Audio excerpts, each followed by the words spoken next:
The Apostles. They stand at the top of the world, collectively known as the 12 super beings. Historical sources say that each of the Apostles possessed incredible power. Some of these creatures could control water, which is comparable in volume to the oceans, while others had the ability to resist entire human empires. Moreover, the Apostles were able to create new worlds out of their own flesh and blood. But the most powerful among them was the Apostle known as Yulman, who possessed boundless power that nothing could compare to. According to the records, his fighting power was far superior to the other apostles, but nothing was known about its origin. The highest category of danger is designated as the apostle. However, when the apostles disappeared, they gradually began to be forgotten, and after that they began to be considered legends at all. The man sneezes slightly, and then, rubbing his nose, thinks about how cold it is in this place. There are snowy mountains around him. He knows that soldiers will come very soon to fight this little dragon. This small dragon rushes, making menacing loud sounds similar to growling. This is an Ice Dragon Warcraft Disaster category. The Disaster category is the most dangerous category in the existing Warcraft classification. It has tremendous power and destructive power. The Ice Dragon Warcraft leads monsters from the north to the Thunderfield. Many creatures, large and small, follow him. In order to protect national security, the From Empire immediately moved its troops to defend the territory from the attack of these creatures. A hard and exhausting battle is about to begin very soon. The soldiers, whose faces reflect fear and panic, wonder if their temporary squad will be able to defeat all these monsters. But perhaps only God knows the answer to this question. Someone's voice gives the order to the first squad, according to which the squad should join the battle. Soldiers, howling and shouting, fully armed, run forward, attack, meeting face to face with the enemies. They attack monsters, and they, in turn, fight back. Monsters are flying even from the air. They are literally everywhere. Soldiers who were rushing into battle before are flying back, wounded and no longer able to continue the battle to resist the enemies, because they so simply destroy them one by one, without even putting much effort into it, while the soldiers themselves are trying their best with all my might. A huge ice dragon explores the battlefield with his penetrating gaze. With one blow of his tail, he shakes the air and gets rid of several soldiers at once. The man watching from the side realized long ago that these soldiers are not opponents of these monsters. The disparity in combat power is too great here. Most likely, very soon people will be defeated. Suddenly, a loud female voice is heard, which orders the soldiers not to panic. The man, hearing this sound, turns around, clearly interested in who it could be. The woman continues her speech. She assures that if the enemy is many times stronger, this does not mean that victory will be his. However, if people retreat now, they will all definitely fail. A ball of flame forms above her hand. Raised up, the girl directs it directly at the dragon. Her blow hits right on target. This girl, Sierra Charlotte, is one of the 4 great magicians of the Fram Empire, known as the Fire Witch. She was appointed to lead this army. In the crowd of soldiers, there were immediately those who recognized Mrs. Sierra. After her appearance, the army was inspired. The soldiers seemed to have opened a second wind. Everyone immediately believed that now they have a chance to win. Sierra, full of determination, ordered everyone to charge. The soldiers did as they were told. I will rush into battle with renewed strength against the ice monsters, of which there were a lot. The dragon, who seemed to have been defeated by Sierra, began to stand up, raising his head and then his entire body. He made a loud sound, opening his mouth wide. The soldiers were amazed that the monster could still move. Sierra Charlotte herself was surprised. It seemed impossible, because she used one of the most powerful fire magic attacks, Fire Explosion, and thought that she had already defeated the monster. A shining ice ball began to form near the open mouth of the ice dragon, after which, with one breath, the monster froze the soldiers who tried in vain to avoid this fate, rushing away. Swinging his tail, the dragon hit the frozen ice figures, and they split into pieces, scattered across the battlefield. Sierra gritted her teeth and looked at it, but she decided to act immediately. Jumping down from the cliff on which she stood and towered over the place of battle, she rushed at the dragon with a sword and shouted, proclaiming that she, Sierra, the great magician of the Fram Empire, would not allow this monster to win. The monster's eyes flashed, and with his tail he deflected the blow of the enemy sword. Now the dragon and the great magician, having come together in a duel, glared at each other. He controlled the ice, she controlled the fire. The two opposing elements fought using all their skills. Sierra bounced off the blows, landing on another place. To attack the monster, she created a circle of fire on the ground, while the monster was ready to use its ice sphere again. The girl threw into the attack. The ice dragon did the same. Sierra, around which streaks of fire were rushing, rose into the air, directing her blow at the enemy. The enemy did the same. Their blows, icy and fiery, clashed, but the first was much stronger. Sierra, already exhausted, was thrown aside by this blow. Now she was lying on the ground, coughing, trying to get to her feet. The soldiers looked at her and were surprised that even Mrs. Sierra herself had lost. What should they do now? Someone's sword touched the ground. The frightened soldier looked at his comrades and said with horror that he did not believe. He backed away, and then completely turned around and, convinced that they could not win, rushed to run from here as fast as he could. He was followed by exactly the same soldiers who were afraid to fight and die. They ran after him, their faces full of horror. The army led by Sierra Charlotte was fleeing from the battlefield, not even paying attention to the lady lying on the ground and stretching her hand in their direction. She was left sitting here alone,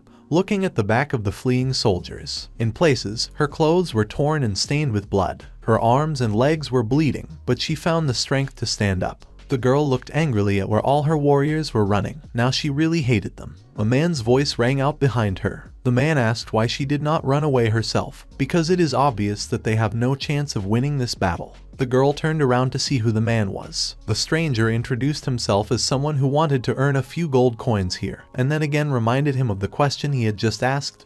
Why didn't she run away with the others? The girl seemed displeased. She said that the word escape is not and never will be in her dictionary. The man thought it was cute, but said there was no time to talk about it now. Sierra asked what he was talking about, and behind her, the ice dragon was ready to kill. She realized that she was distracted, and immediately turned back to where her enemy was. The monster had already directed his icy blow at her, and the girl, blinking from the light and covering her face with her hands, decided that now it was over. When Sierra realized that there was no blow, she opened her eyes in surprise. The man kept his hand on the nose of the ice dragon, telling Tom that he was interfering with his conversation with this miss. Grabbing the monster's muzzle more comfortably, the guy forcefully pushed him away, saying that such a small creature like him should calm down. The dragon, leaving a trail behind him and lifting snow into the air, flew back. It seems that the actions of this man angered him even more. Rage appeared in his eyes, claws broke stones. The dragon's body was immediately covered with ice. He was ready to attack the guy again.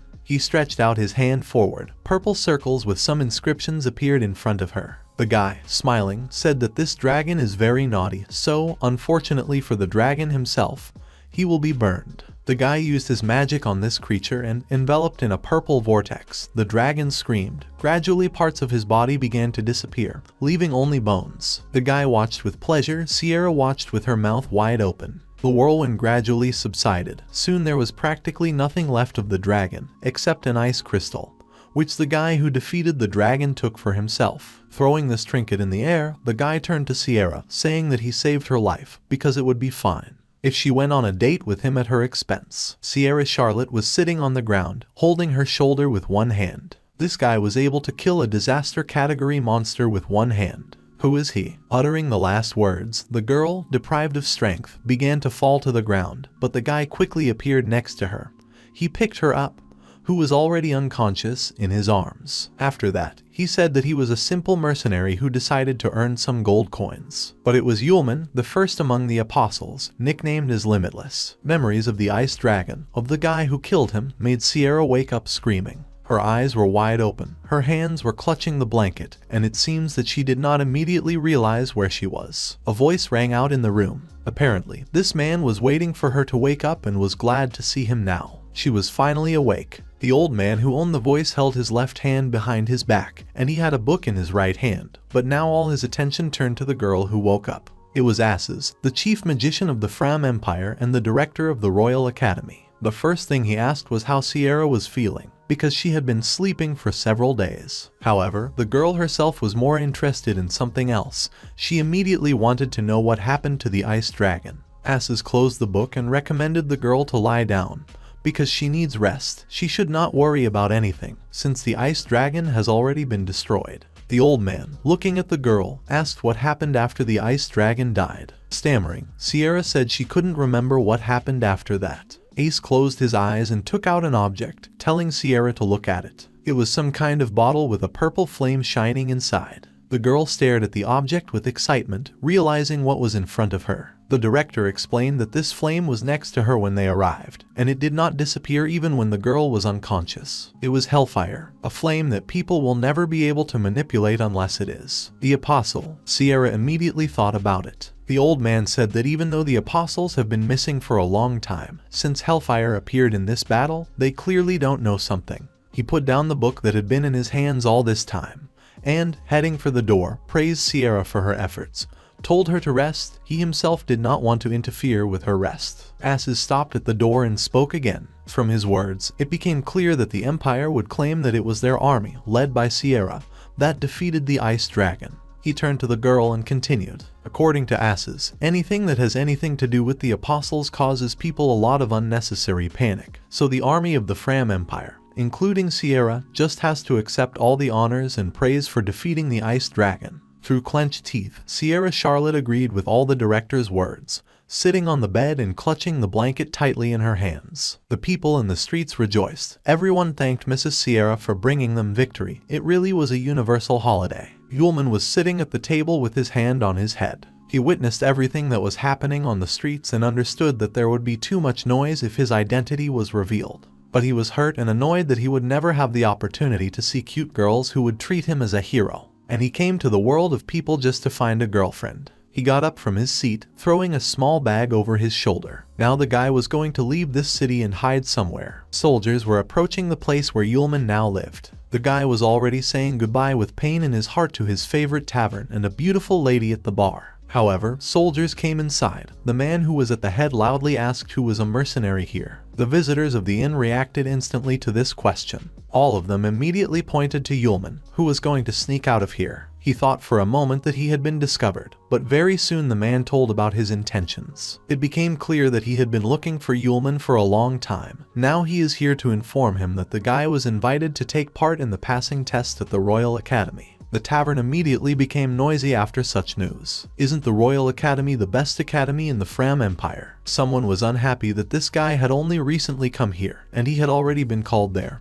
Everyone was wondering why this happened. The man frowned. He didn't like the outrage coming from those who were here. He sternly asked if there were any of those present here who participated in the battle against the Ice Dragon, like this mercenary. Whispers began again among those present. In the battle against the Ice Dragon, only a handful of people survived. Is this guy one of them? The man said that everything was true, and added that, in addition, after participating in this battle, the guy remained unharmed. The man sternly looked at the soldiers gathered in the tavern and asked if they had any more questions about this. Everyone was silent. There was one person who raised his hand to ask a question. It was Yulman himself, and he asked only about the girls. Are there many beautiful girls in this academy? There really were a lot of beautiful girls at the Royal Academy of the Fram Empire. Yulman decided that he was in heaven. His mouth was almost watering. A man asked the director of Aces why he wanted to train this incompetent mercenary. Aces, smiling, replied that young people should be given the opportunity to show their strength, to prove themselves, as they can be unexpected talents. From the side, Aces watched a new student who stood and looked at the girls. Before the test began, the director of Aces congratulated everyone who was here on the chance to enter the Royal Academy. He said that the entrance test would begin right now, which would allow us to understand which of those present was suitable for the Royal Academy. The director added that he hopes that the participants will give their all, show what they are capable of in order to pass the test and survive. Among the many girls and boys began in silence. What was he talking about? What does survive mean? What did he mean by that? A large fiery paw stepped onto the floor of the hall. A fiery demonic wolf, a summoning beast that only experienced fire magicians can summon, appeared in front of the test participants. And he wasn't alone. Someone had already managed to get scared. Someone hoped that these wolves would not harm them, because this is just a test. Meanwhile, Yulman was not even worried. He, fascinated by some girl, asked her not to be afraid and promised that he would be able to protect her. The noise was growing in the hall. The participants were excited about the appearance of the fire wolf, but someone was sure that the monster was not real, because it was a simple test. Yulman looked with contempt at the panic that had risen, because, in his opinion, it was not worth making such a fuss over this small fish. One of those present was shouting, apparently trying to calm everyone down. He said that now is not the time to panic. On this test they all have to show what they are capable of. This guy was already ready to prove himself. He used magic to attack the beast, but the fire wolf quickly jumped over those green stalks that were aimed at him. The next attack, the airflow, also did not bring an effective result. It seems that the monster did not even feel it. The attacker's eyes widened. His face was covered with sweat. In an instant, the wolf was there and bit into human flesh, tearing it apart. The girl who was watching this could not move. She stood with tears coming to her eyes. The panic began to intensify. The test participants began to run away. They already realized that they could really lose their lives here. The monsters are real and can kill them. Many rushed to escape from here to escape. Yulman, looking at this, did not understand what was happening. His attention was attracted by some guy who called those who fled stupid, because in such a situation, mass flight is really a stupid decision, since those who run become the target of the monster. With an air chain, this guy detained the fire wolves and now told everyone else to attack while there was such an opportunity. An archer girl joined the battle, who told the archers to attack with arrows from the left flank. The magicians attacked from the right flank, the swordsmen attacked right in the center. A massacre began, in which the test participants tried to win together. The monsters fell, the guys managed to get the upper hand, which everyone was incredibly happy about now. They really managed to do it. Sincere smiles of the winners shone on their faces. However, soon people began to notice some movement. Frightened glances darted to where the defeated enemy lay. They realized that this was not the end. The resulting fiery ball shook the air, causing fright to all those present. The fire wolf Cerberus also appeared here, a huge beast with 3 wolf heads. It was furious. Someone commanded again, attack. The participants held weapons in front of them, preparing to resist. Cerberus grinned angrily, standing face to face with the test participants. One guy noticed that this is really the Royal Academy, since such a dangerous monster is used here only for the test. The wolf opened its mouth, throwing fireballs at its opponents. Some reached the target, some hit the floor with a noise. One such fireball flew straight towards Yulman, but he continued to stand still, believing that such a weak attack was not worth paying attention to, even though the others made so much noise out of it. A scream was heard from the side. A girl was rushing at Yulman. He was looking at her in panic and embarrassment. The girl who rushed straight at the guy saved him from the fireball. He, as if spellbound, looked at his savior, which is now hanging over him, lying on the floor. She asked to be careful because he was almost hit. The agitated girl looked at Yulman and asked if everything was all right with him. The apostle, blushing all over, stammered that everything was fine. Next to them, the noise of the fireball touching the ground was heard again. The girl looked in the direction of the sound and began to get up from the floor. Once on her feet, she turned to Yulman, asking him to be more careful next time. Now she, leaving Yulman behind, rushed to the center of the battle, intending to deal with this monster. The guy, still confused, looked after the savior. He was touched that she was really worried about his condition. Looking at the girl, he trembled. His heart began to beat faster. What is this strange feeling? The girl, in whose hand an ice boomerang began to form, threw it at the opponent. The boomerang flew to the target and hit the monster, causing him only irritation. The furious gaze of Cerberus pierced the offender. The girl sat down on the floor, touching the surface. The monster growled. Fire was firing from its mouth. The green vine hit the monster again. 3 participants appeared, saying that they would also be able to help. We should not forget about them. Their faces were serious. The girl asked everyone to distract Cerberus for a while so that she could apply a restraining spell. The swordsmen listened. They rushed straight at the monster to give the magician time. The fire wolf, growling loudly, scattered everyone who was nearby. The girl pushed off the floor, soaring up. Now she was hovering over the beast, creating a spell. However, Cerberus was not stupid. He immediately saw her and, angered even more, raised his heads up, hitting there with fireballs. The girl managed to jump back in time. She created ice fetters. The monster's legs were blocked by ice. Chains with collars descended from above, which turned out to be on the necks of Cerberus. She seems to have succeeded. Yulman thought that the test would be over soon. He wanted to be sure to talk to this lady when it was over. Someone in the crowd smiled. A jet of fire swept past the girl who stopped the monster. She, surprised, cast a glance at the monster, at which the blow was aimed. Everything was ablaze around Cerberus. The ice chains and shackles, colliding with the flames, shattered into pieces. The girl who tried so hard to stop the monster was almost knocked down. She thought only about the flames and the consequences. Some guy shouted with displeasure, because someone present is a complete fool. Once he thought of using fire magic. The magician created a wind barrier to block the flying fragments of ice and flames. Others were surprised by his wind magic and how he wielded it. Cerberus growled, enveloped in the currents of the wind. Yulman noted that the wind will not be able to extinguish the flame, but in this way it is possible to restrain it. The wind magician must have calculated this. Now the fire wolf was coming straight at the girl who had recently come to the aid of Yulman. She stared at the impending danger, her eyes wide. Her magic hadn't recovered yet, which was why she couldn't attack. The apostle decided that this was his chance to prove himself. He quickly found himself next to the girl, who only looked at him questioningly, wondering why he had come. Yulman put his arm around the magician's shoulder, hugging him to himself. He asked the little younger sister not to be afraid, because this wild dog just needs to be kicked. Flashing his eyes and putting out his foot, Yulman really kicked the wolf with it so that he finally stopped talking. Cerberus flew away. Yulman was standing next to the girl with a smug smile. He was thinking that he was able to charm this lady with this for sure. But, looking at her, the guy found that she was about to cry. He did not expect such a reaction.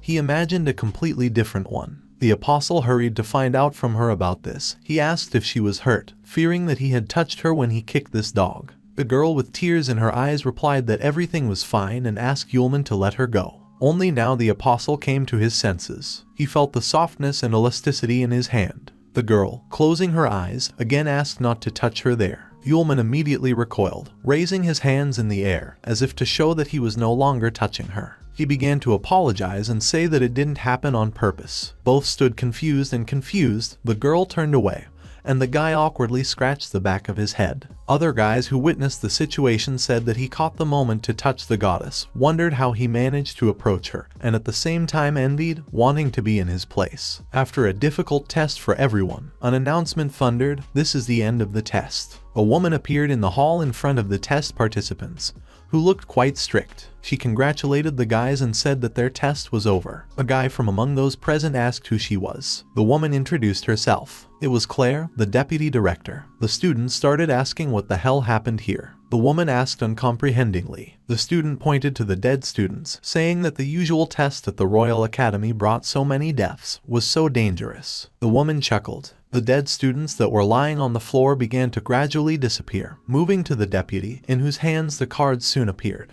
She asked what it had just said about the students. Everything fell into place. It was the magic of puppets. All the dead students are fakes. Someone said that, according to rumors, the deputy director of the Royal Academy can control objects with magic. Now that everything was settled, the deputy director was going to say a few words. First of all, she wanted to congratulate everyone on passing the test and entering the ace class of the Royal Academy of the Fram Empire. Yulman eavesdropped on the conversations of the girls, who were discussing the ace class among themselves, which is led by some great wizard. But Yulman's thoughts were about something else. He hoped that this wizard would turn out to be some cute little sister. Claire decided to immediately introduce the students to the person who will lead the ace class. Yulman, seeing this girl with red hair, was amazed. Sierra Charlotte, the ace class leader, will now be in charge of the guys. Some were surprised that the Fire Witch herself would be their leader. The deputy director noticed that it seemed that everyone had already heard about the reputation of Sierra's teacher, and told them to contact her directly if they had any questions. Claire said goodbye to the recruits, saying that it was time for her to return to her duties. The students crowded around Sierra,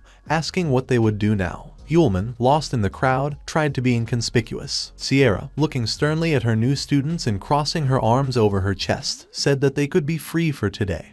And tomorrow at 7 o'clock everyone should gather at the training ground for practice in combat. She also shared her hope that they would all get along with each other, and told everyone to disperse if there were no more questions. Only one person had a question, so he asked Sierra, who was already ready to leave this place, to wait. She turned around and asked what was the matter. The guy said that they all got into the ace class because of their strength. Pointing his finger at Yulman, he asked why he got into this class, why he passed. Yulman tried his best to appear calm and to keep himself in control. Sierra asked what was wrong with this guy, and a barrage of criticism and complaints fell on him. He did nothing. He was too lustful. He was inactive and only sneaked up on other students. He was just terrible. The girl who saved Yulman and who was later saved by Yulman himself began to justify him, convincing him that everything was wrong, he was there to help her, and everything else was just an accident. This attempt to protect another student aroused the admiration of other students, who immediately considered the goddess very kind. With an invariably stern expression on her face, Sierra went straight to the apostle. He was excited. He was comforted only by the thought that the girl should not recognize him, because last time he erased her memory. Sierra stopped near Yulman and began to look thoughtfully at his face. It seemed very familiar to her. Is it possible that they had crossed paths somewhere before? The guy started to brush it off, claiming that it was simply impossible. She probably confused him with someone. However, even his words did not convince her that they really had never met. Is it accurate? Yulman tried to convince her again.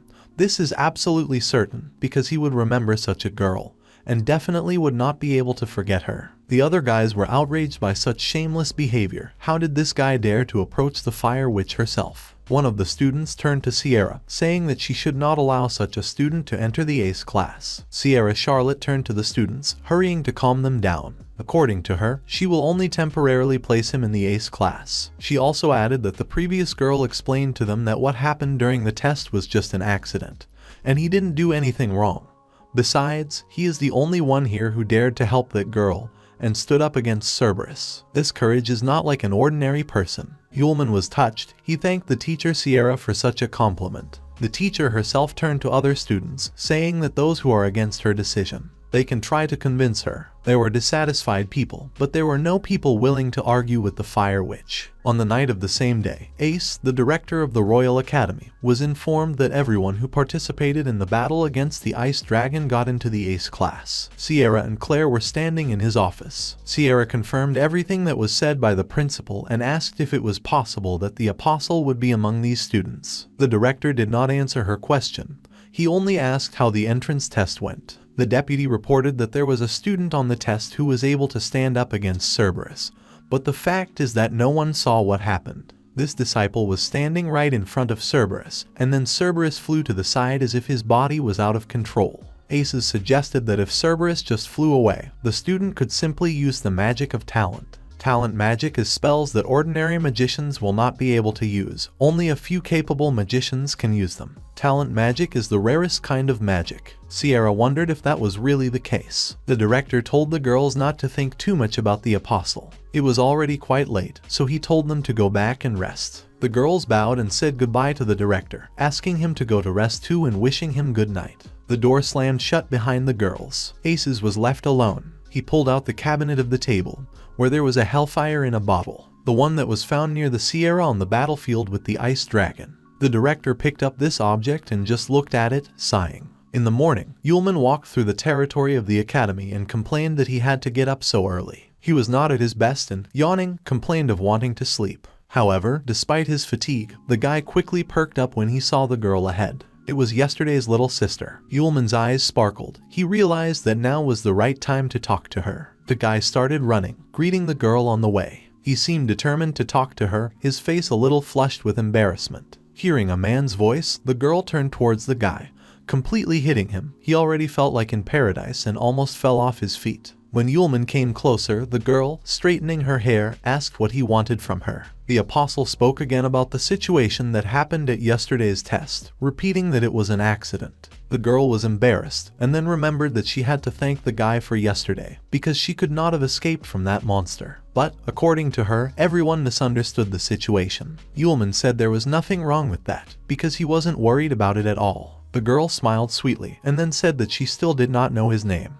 In turn, she also introduced herself, Aisha, and then asked what her interlocutor's name was. Aisha's question drove Yulman to a dead end. He thought about it, and then said that his name was Yu, only his first name, no last name. Aisha said that this name suits him very well. Scratching his head, Yulman laughed at her words, and then offered to go to the place of study, because their class must have already gathered there. The guy who had been unhappy since yesterday that Yulman had gone to Ace's class watched these two from the side and for some reason was angry. As Yulman had expected, everyone was already assembled. The lesson could begin. Sierra announced that at today's lesson, the students will not fight against each other. Their opponent will be. A fiery beast appeared in the hall, Tiger Yang. Although he is the most common summoning fire-type beast, he has great fire power. Someone chuckled. Is it fair to the tiger that they will all deal with one tiger? But Sierra didn't say he'd be alone. She said that a lottery will be held, according to which students will be divided into pairs. 2 people with the same number will form a group,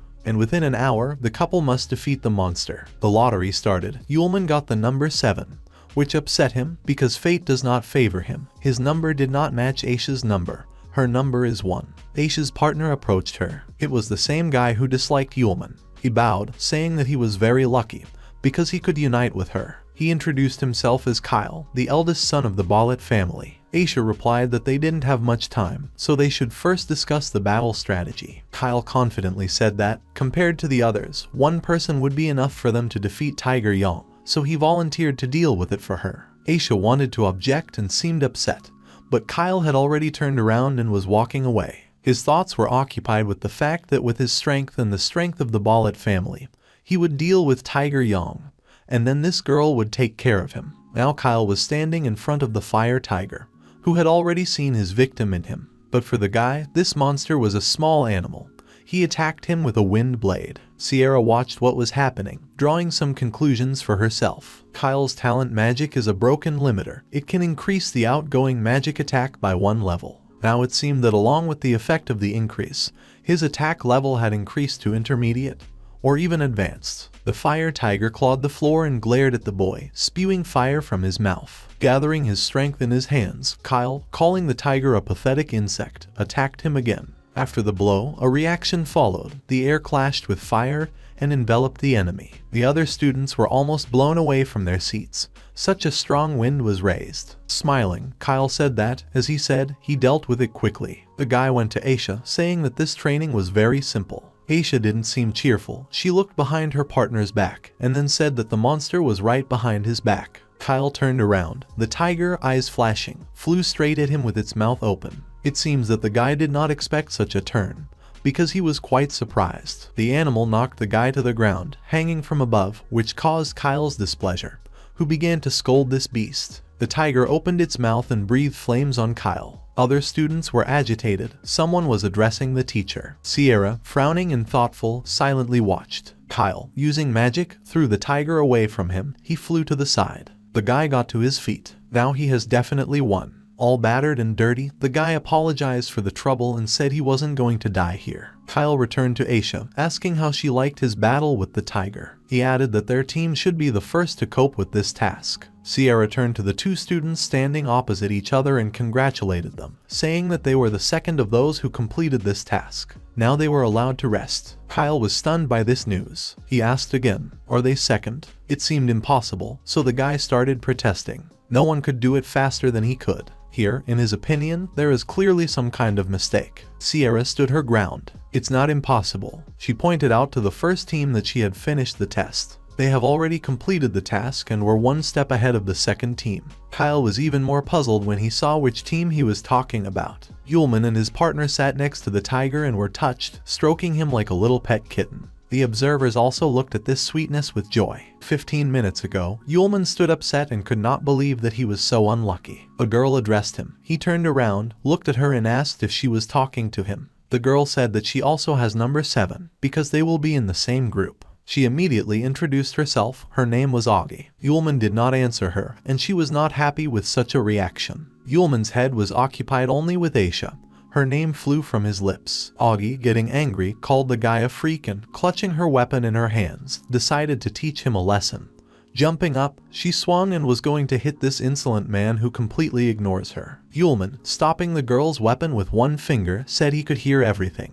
The girl was still unhappy with this guy. She said she had heard that Yulman was a pervert. These words were like a knife to the heart. Augie told Yulman not to cause her problems, since she is able to cope with Tiger Young alone. Out loud, the guy agreed with her words, and then wondered if she could really cope on her own. The girl, pushing off with her feet from the surface, flew into the air and struck at the tiger. The tiger looked at her furiously, showing his fangs. The girl looked back at him with the same seriousness, tightly clutching her weapon in her hands. She hit the handle of the weapon on the ground with force. The tile cracked in the place where the blow was struck. With her foot, the girl hit the fire tiger hard, but he wrapped his fiery tail around her leg and threw her aside. Her weapon also flew to her. Augie was squatting on her haunches, gritting her teeth and looking at the opponent. In the jump, the tiger seemed even more furious and vicious. He flew straight at the girl, and she, in turn, grabbed the weapon and quickly inserted it into the tiger's mouth between the upper and lower jaw. She resisted to the last, but the tiger did not retreat. It was already hard for the girl to hold him. She thought she could have coped if she had been a little stronger. Yulman's voice came from behind the girl. He turned to the tiger, asking why he was so cruel to his little sister. The guy called him a little kitten and looked him straight in the eyes. The tiger stared at this guy with bulging eyes. Yulman calmly said that the matter with the tiger seemed to be resolved.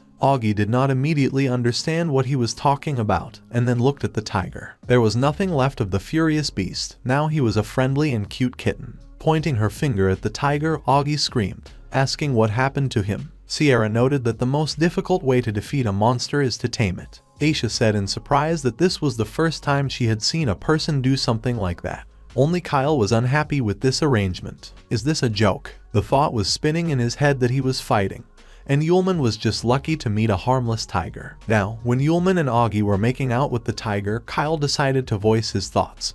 He said that he really envied Yulman's luck because he was lucky to meet a harmless tiger. Augie wasn't going to be silent. She stood up and shouted at Kyle. Another student agreed with Kyle, saying that he was telling the truth and complaining that their team had caught such an evil tiger that one of them was seriously injured. Without leaving the fiery beast, Yulman said that it was not luck, but his magic, the taming of the beast. Sierra was shocked by this statement. Kyle did not believe in this nonsense. He said that he had never heard of such talent magic and suggested that Yulman show it to everyone to prove the truth of his words. Yulman smiled. He didn't mind proving his words at all. The tiger that was lying on its back raised its head. Several of these fiery monsters appeared around Yulman, but they did not touch him. The students wondered what was going on with these animals. The guy said that, as the saying goes, you won't see, you won't believe. The tigers behind him seemed to bow obediently to their master. Yulman added that if someone didn't see something, it doesn't mean that it doesn't exist. He was smiling, showing off his magic. Kyle couldn't understand how this could be. Aisha looked at it with bulging eyes. Augie was surprised that her partner was hiding such strength. Everyone present saw with their own eyes that Yulman was telling the truth. Sierra finally joined the conversation, saying that that was enough, we could finish training for today. She removed the monsters, and then turned to Yulman, asking when he was going to register his talent magic,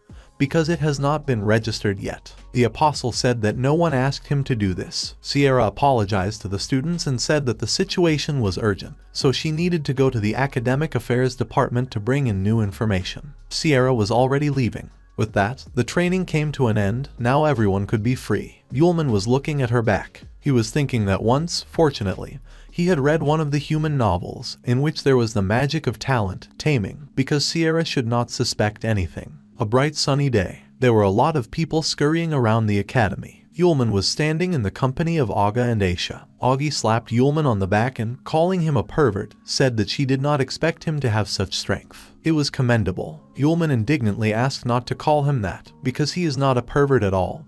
He has a name, you. Aisha stood silently next to him and smiled sweetly. Then Kyle appeared and started talking about the magic of Yulman's talent again. According to him, now it is not surprising that Cerberus did not attack him at the entrance test. Others agreed with Kyle. His words were similar to the truth. The apostle, it seemed, was already tired of these conversations. It started again. Someone said that with the ability to control a summoning beast, the guy could easily direct Cerberus to attack everyone else. Another student suggested that Yulman deliberately did this, and then used the opportunity to grope the goddess. The guy was amazed that the human imagination can be so developed. Augie stood up for her partner, defending his rights. Does the fact that he can do it say that it was so? Besides, would they all have been able to pass the test if you had sent Cerberus straight at them? The students thought about it. Aisha joined Augie to exonerate Yulman. According to her, talent magic requires great abilities and long training. Besides, the wind barrier at that time was unlikely to be able to resist Cerberus,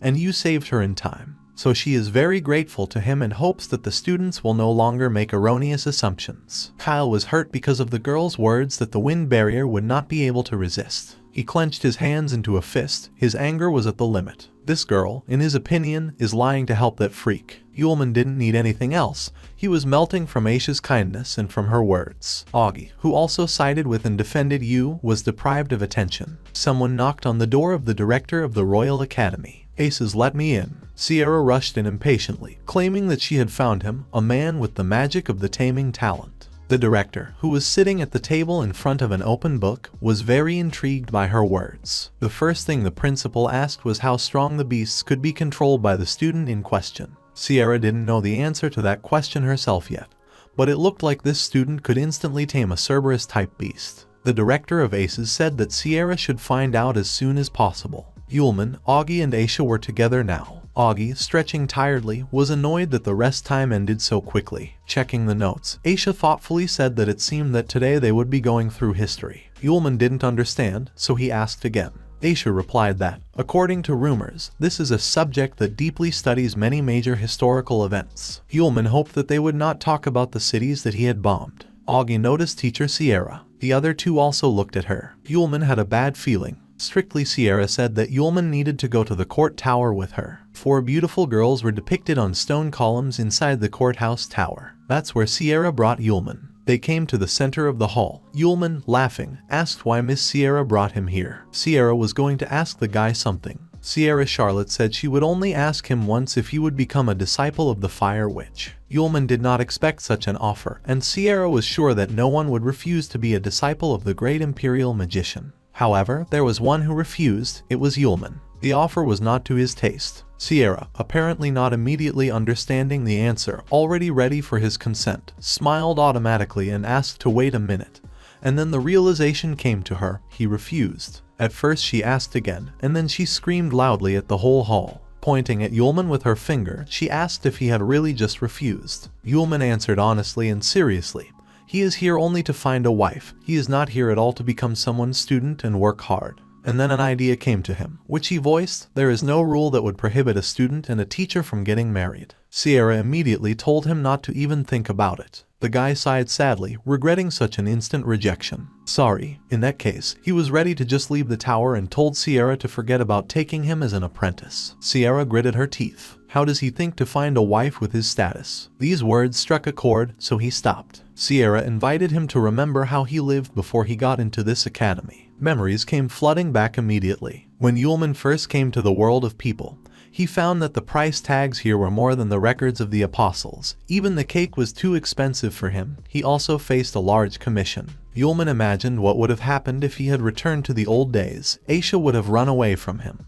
Because of his poverty they could not be together. Just thinking about it, Yulman screamed loudly that this would never happen. Sierra smiled as if she expected such a result, and then said that if he became her disciple, he would receive status and access to her property. The girl rose into the air. A fire was burning around her. She decided to ask for the last time, is this guy ready to become a student of Sierra Charlotte? Yulman laughed. Did Miss Sierra really think she could convince him so easily with just that? But immediately the guy ran to the teacher and said that he agreed to everything and was ready to become her student. Sierra told Yulman not to jump here, but he jumped up, hugging the girl by the legs. Now they both collapsed on the floor. Clinging to the feet of the master, Yulman said that she should encourage her student. Various signs and objects were reflected on the ceiling of the courtroom. It looked really fascinating. 2 people were lying on the floor in the very center, Sierra and Yulman, who had agreed to become her disciple. The girl said that the guy might not worship her and asked him to finally let her go. Yulman asked what was wrong with the student holding the master's hips. The ceiling shone. Yulman immediately drew attention to it and fixed his gaze on the light streaks flying in their direction. Sierra called him an idiot. One of the stone girls from the column reported that the contract had been concluded. A fiery mark appeared on Yulman's forehead.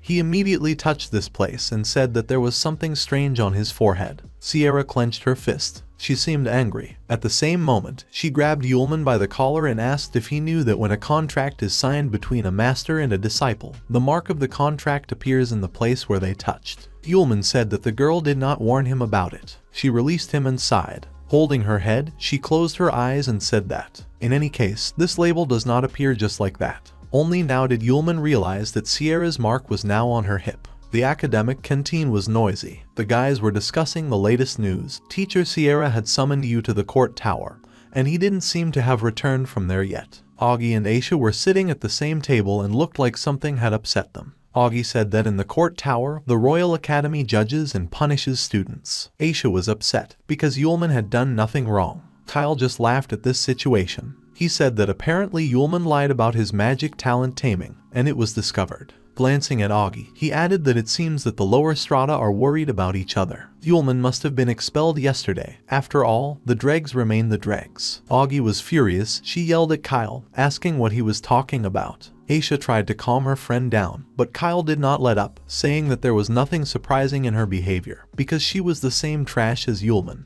Aisha angrily turned to Kyle, reminding him that quite recently he himself had seen the magic of Yulman's talent with his own eyes. This is a fact, so the guy should better watch his words. The voice of the man who was being so violently discussed now rang out. He witnessed a conversation about himself. Kyle looked in his direction. Yulman smiled, saying that he had only been away for one night, but they had already missed him. Now he looked somehow different, and there was a bag of money on his belt. Aisha beamed. It was impossible not to notice that she was glad to see her friend. Yulman said that the girl is very nice as always. Augie said that he was still lustful and got the answer. She was called the same, cruel and active. Augie asked why Sierra's teacher took him away yesterday, and Kyle, intervening again, asked what they were doing there.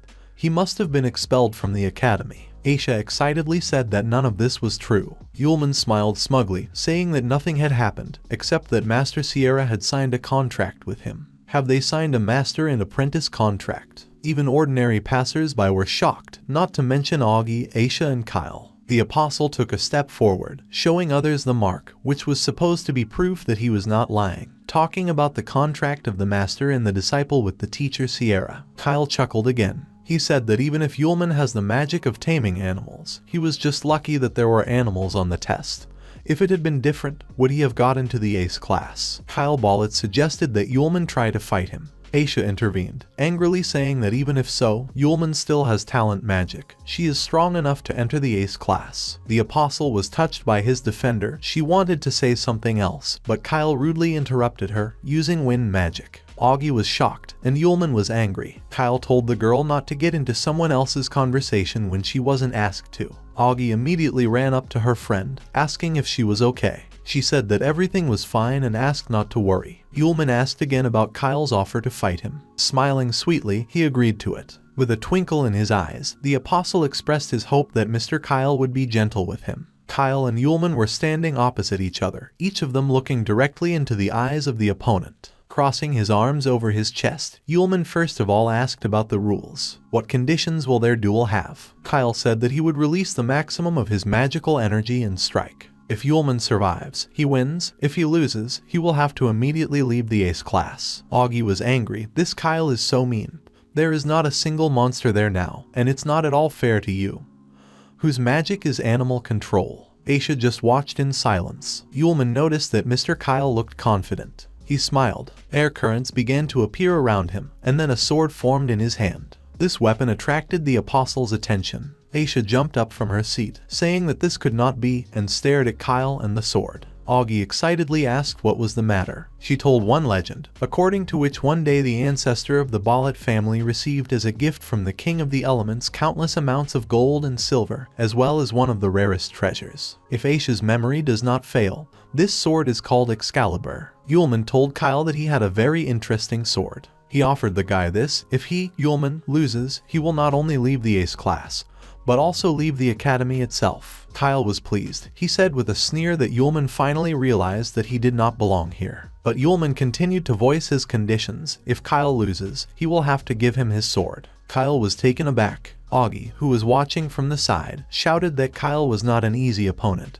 but still wished Yulman good luck and hoped that he would cope. Yulman smiled broadly, asking Kyle if he thought he might lose. Kyle gritted his teeth and accepted all the conditions. He asked not to blame him for the fact that there are no beasts here that could help Yulman block his sword. He also ordered you not to dare to ask him for mercy. Kyle held the sword out in front of him, saying something in an unknown language. Yulman noticed that this sword releases magical energy quite well. The two girls watched the progress of the battle with furrowed brows. Kyle screamed and, striking with his sword, used the wind sentence. Yulman only waved one hand and stopped the enemy's attack with it, which shocked him. Because of the rising dust and wind, the girls could not see everything that was happening on the battlefield, and now they were watching and did not understand who had defeated whom. Kyle stammered and asked how Yulman was able to stop his attack. Yulman just smiled, saying that it was not worth wasting time. Kyle did not have time to do anything, when suddenly the sword was already in the hands of Yulman, who said that he would accept it. He thanked Mr. Kyle and praised him for such generosity and for the excellent weapon. Kyle was furious. He clenched his fists, but he could not really answer because these were the conditions of the battle. Aisha and Augie were happy for their friend. It was great that he won, but they were also interested in his well-being. Yulman looked at the girls who were shouting something at him and then remembered how Kyle attacked Aisha. The apostle said that he hoped that this would never happen again. His eye flashed red. Yu's behavior scared Kyle seriously. He looked at him questioningly, and then Yulman's hand touched Kyle's chest, striking a magic blow. Spitting blood, Kyle flew to the side, crashing into something and smashing what he came into contact with. Aisha and Augie were looking at what their friend had just done with round eyes again. Kyle, who had just been defeated, lay unconscious. Still with his arm outstretched, Yulman looked at his opponent. He was pleased and was smiling all over. Well, that's it. Kyle, wounded, lay on his back and coughed up blood. He tried to get up. His body was shaking. He did not believe that such a thing was possible. How could Yulman defeat him? Yulman smiled and said that he was taking this sword for himself, as they had agreed earlier. Kyle didn't like it. Yulman was hailed by his girlfriends. He turned around, and they ran to him, rejoicing at his victory. Augie looked at the sword, admiring the fact that Yulman was really taking it. Aisha noted that the guy is stronger than she thought. The girl's words confused him a little. He modestly said that he was actually very strong. Augie suddenly had an idea. She said that since they had no lessons today, they could throw a party and celebrate Yulman's victory. He liked this idea. His eyes sparkled when he presented a large amount of food. While the three were rejoicing and making plans, Kyle was shaking with anger behind their backs. Maybe panic was added to this. He didn't know what would happen to him if his father found out that Excalibur was lost. He shouted loudly to stop the departing students. Yulman turned his head in his direction without a trace of a smile. Kyle was already on his feet. He declared that he could not give this sword to Yulman. Aisha was angry because the sword was a condition that Kyle himself agreed to. She still hadn't given up hope that Kyle would be able to keep his word. But Ballet decided to go to the last. According to him, Yulman definitely cheated somehow, and only for the sake of justice the sword should be returned to the owner. However, Yulman was not going to make concessions. He refused to return the sword, which seems to have caused Kyle's sincere surprise. Ballet asked if he was definitely refusing. He decided to use magic, saying that in this case, Yulman cannot hope that he will be able to leave unharmed from this site. Kyle used a wind vortex against this company. Augie noticed that it seems Kyle can't afford to lose this sword. The apostle, collecting magical energy in his hand, said that, alas, nothing would come of the guy. Yulman held the sword in his hand, sometimes looking at it thoughtfully. Kyle again ordered him to return his sword. Only in this case he was ready to spare the opponent. Yulman, smiling, asked what would happen if he refused. The answer was not long in coming: death. Ballet said that he would die if he did not do as he was told. The wind mage used his spell again, this time wind vortex blade. The apostle was facing danger, but he didn't seem scared. Because of the wind and dust, visibility was zero. Augie and Aisha only covered their faces while in this vortex. Some kind of glow appeared in the air in front of the guys. They looked at what was happening. Even Kyle was puzzled. It was Excalibur that rose into the air. The jewel in it sparkled. Something continued to happen with the sword.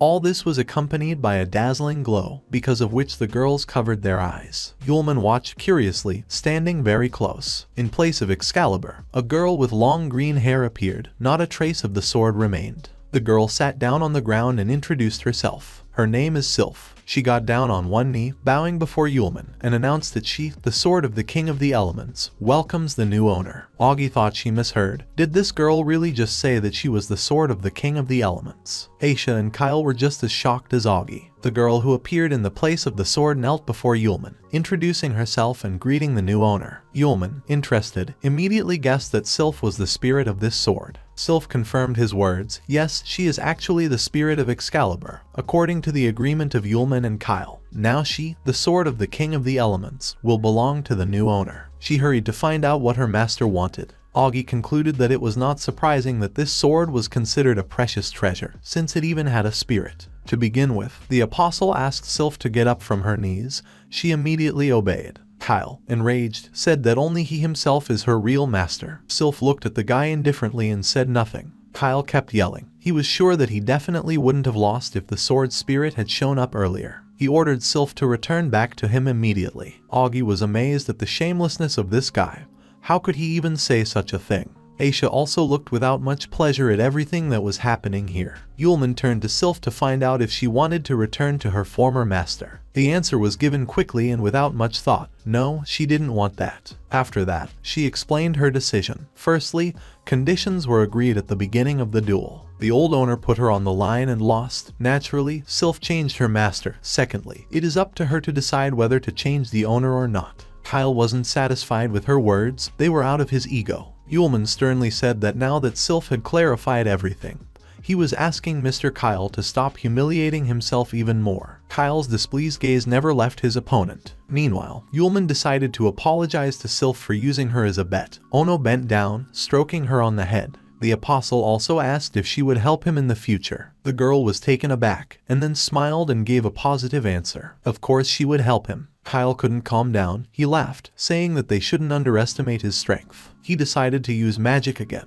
but this time it didn't look the same as before. Now his energy turned red. He said that since this has happened, he will reveal something now. Ballet shouted that, as a member of such a significant family, he could not allow such scum to offend him. His hands were raised up. Something began to form right above him. He called the spell Flight of the Phoenix, and a fiery bird appeared right above him. Augie was afraid that with such an attack, Kyle would not leave a single piece of this place. Yulman asked not to worry about it. He was going to sort everything out, but suddenly someone's hands grabbed his hand. It was Sylph. She asked the owner to use her. Smiling, he agreed, telling her to lend him her powers if she wanted to participate in this. A firebird hovered above them, making noises. A sword appeared in Yulman's hands. Sylph became him again to allow the master to use his powers. The apostle saw his goal. He was serious and resolute. With a few sword strokes, he crushed the phoenix, leaving it defeated behind his back. The power of Kyle's spell dissipated. The shockwave knocked him off his feet. He could only scream. Aisha and Augie were also barely able to stand on their feet. Yulman was standing on the wreckage with a sword in his hand.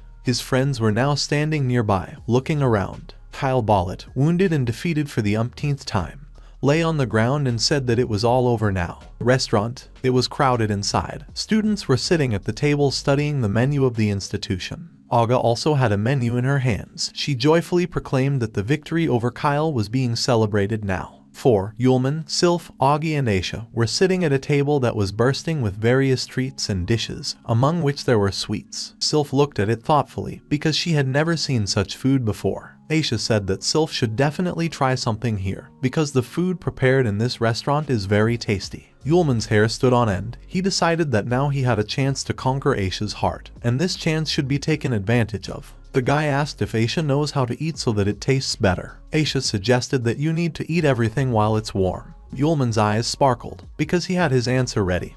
He just needed him to feed her with a spoon. Aisha was confused by his words. Augie said that she suddenly felt full, and Sylph was already enjoying her meal. In the office of the deputy director, Claire was sitting at her desk. In front of her were two papermen who depicted a very familiar picture. One was standing with a sword in his hands, and the other was almost lying on the ground. Plier took a small sword from the little man's hands, believing that in the end Kyle lost his Excalibur to a student named Yu. The paperman, as if confirming the truthfulness of her words, nodded his head. The deputy director exhaled. She told me to tell Sierra and Director Aces about this so that they could decide together what to do and what to do next. Claire thought about the fact that that sword had a spirit. She was afraid that the Ballet family would not just leave what had happened. It was already quite late. It was dark outside. In the dormitory building, Yulman was lying on his bed, thinking about what amazing people, since they could create such a yummy from simple ingredients. His smile never left his face. In his opinion, Aisha was so sweet and gentle today. If she had married him, then in his castle. Yulman's imagination was already at full work.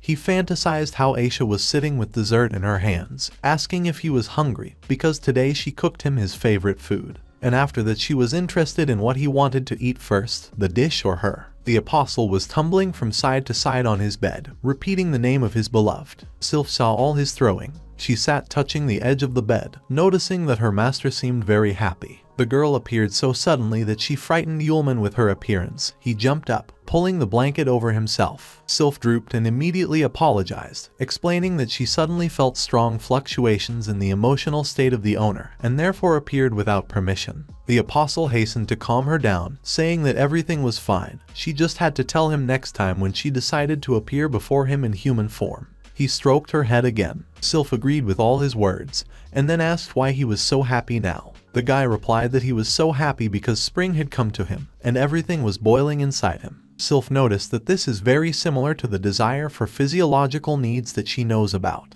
Yulman closed his eyes, saying that it was almost the same thing. The girl suddenly grabbed his clothes with one hand, which caused surprise. Looking at the owner, she suggested that maybe she could help him with his condition. The guy didn't get it at first, so he thought about it. And then, blushing, he said that it was not very good. Sylph insisted, because it is her job to help her master. Yulman assumed an imperturbable look and, raising his fist to his chin, with his eyes closed, said that he did not mind, since she herself sincerely wanted to help him. Sylph conjured scissors. Yulman looked at them uncomprehendingly. The girl, holding this object in her hands, warned that it might hurt a little, but she would try to be gentle. The apostle, realizing what was the matter, immediately fell to his knees, asking for forgiveness and admitting his mistake. In another room, Sierra was sitting on a bed in her night clothes. She was holding a pile of papers in her hands. Among them, she found a surname, Zessie, the same as the general's, but she knew that the general's family did not have a daughter named Aguirre. But the last name is the same. On one of the sheets there was a questionnaire of Yulman. She was looking at his picture and couldn't imagine how he beat Kyle today. However, the Fire Witch decided to postpone this matter until tomorrow, personally asking Yulman about it. Now she put all the papers on the table and turned off the light in the room. On top of all the other questionnaires on the table was Aisha's questionnaire, from which it became known that she is a noblewoman. Her mother's name is Lilith Lawrence, and her stepfather is Paul Lawrence. Her place of residence is the western suburbs, the estate of the Lawrence family, and also her feature is that she uses close combat.